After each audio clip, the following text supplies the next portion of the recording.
And this is about Ben Shapiro's reaction to the Roy Moore situation.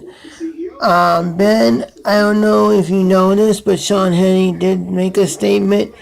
He's not backpedaling. He said that Roy Moore is guilty, that something should happen. But until he is, he sit there and satisfied him with an explanation to keep a lapdog of Sean Hannity off of him. Because it's not that Sean doesn't believe that he could possibly be guilty, but he said enough to make him stop wondering until there's at least evidence to sit there and convict the man. Now he's back to where Mark Levin never left. We don't know if he's guilty or not. There still needs to be more evidence before we just throw away the key. And I don't understand why you're saying they already convicted him. There's circumstantial, there's no proof. The 14-year-old girl didn't have him because he's about legalities. And the 14-year-old girl is not legal, so he wouldn't do that. That's illegal in Alabama. And so that's gone. The yearbook doesn't match. The letters don't match. And whether they give the book to the examiner or not, that does not match. And Gloria Aldwood, everyone she brings up is a nut job. She wanted to pile on Tiger Woods too, so she brought out a false case against Tiger Woods. Oh, this girl was sexually assaulted by Tiger also, and also the same kind of fake tears. And you know what? So that's disproven. The mall is disproven whether you like it or not. There's a list. And the new mall manager said it didn't happen because there's a list, even though he wasn't there when this list happened. And guess what? There's a list, and they thought he was a predator to kids or a problem with kids, or he shouldn't be there because of kids. Then he would not let him in there. So you know what, Ben? That's wrong for you to sit there and say that because you didn't know the situation. And so it's wrong for you to sit there and to attack Roy Moore when you don't have the evidence, and attack Mark Levin, who you fill in for sometimes when he takes a day off. I don't understand why you're attacking, but I don't know. But the thing is, I never hear you say anything about Mark Levin. You know, Mark Levin's not there yet either. We don't know what happened. We're still waiting for the facts to come out. Were you there? You can prove guilt. You can't prove it. So this is on them. And everything right in the three girls of 16, 17, 18 has been, to me, kooky, disproved, and I don't believe. I think it's full of crap. The new girls just want to pile on to try to do the KO punch that came out over Wednesday night. Just want to do a KO punch to more. I don't believe them either. Anyone that does, I don't get why you do. There is no evidence, there is no proof to guarantee that those things are true. I don't know if they're true. Do you, Ben? No, you weren't there again. And say, well, this is just my opinion. Well, you know, Trump has an opinion on everything else. Why does he have an opinion on this one?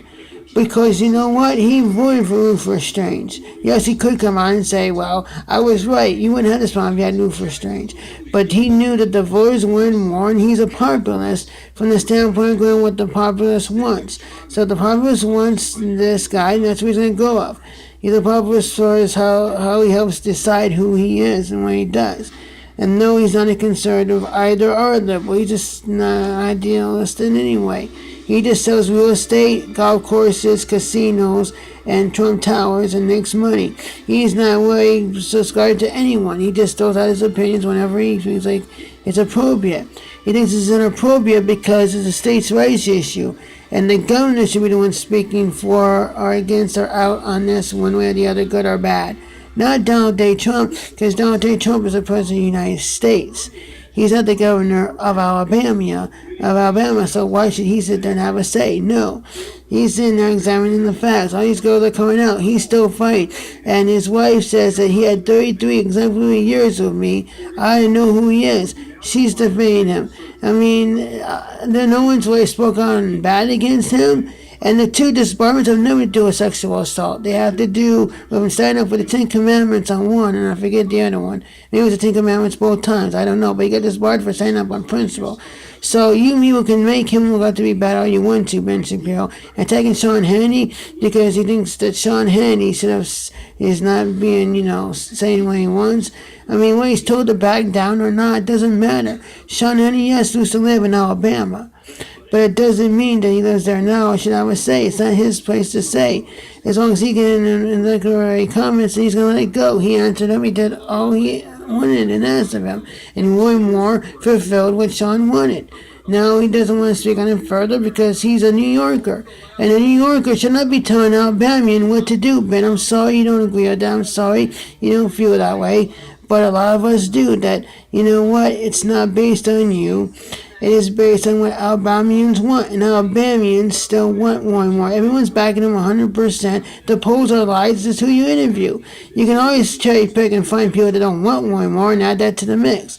It's so starting to who does the poll. I don't trust any polls. I'm defending more because God told me to not bear false witness, Ben Shapiro. And so you need to shush your mouth. I'm getting sick and tired. You tag Trump for the tweets when you know Reagan would have done had to have Twitter and internet back in the 80s. The memes, that was funny with Vince McMahon getting clotheslined by Trump with a CNN logo over Trump, McMahon's face. I thought it was great. What are you doing? Tagging him for 2 days late. And the calling out the white supremacy in Charleston, Virginia. So what? He's had plus videos where he comes out all the time against white supremacy. All you're doing is attacking whoever you don't like and do over attack, like Dennis Prager says. I mean, Ben Prager says you're overly critical. And now because you put your daughter in this situation, you're being overly critical with the one more thing. You know you're thinking of it is that your daughter, is that the 14-year-old girl is your daughter. That's why you're sitting there like, well, this is a pedophile, and this is disgusting. If it's my daughter, I'd want to be delivering crap out of more. Well, good, because I want to punch you in the face, too, because you're sitting there having so impartial commentary that's not fair and not right, because you have no evidence, no proof, and you're going to sit there and just attack. Well, you should be ashamed of yourself. You need to wait for stuff to happen instead of flipping out the handle. And I get a lot of you never Trumpers. Well, we lost conservatives. Nothing conservative is happening right now. Well, you know what? That is the Congress that's not being conservative. And whether Trump's conservative or not, you can still pass things conservative. So they act like, oh my God, this is bad because he's not a conservative. I mean, you guys just want to make things bad wherever you want to.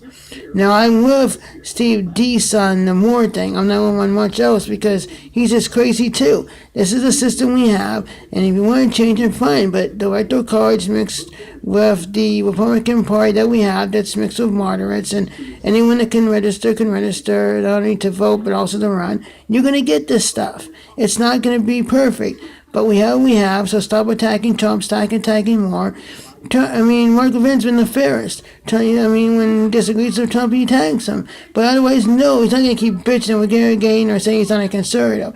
And you know what? I'm sorry, Jonah Goldberg. We didn't ask for Dr. Phil analyzing Trump, because that's not what we asked for.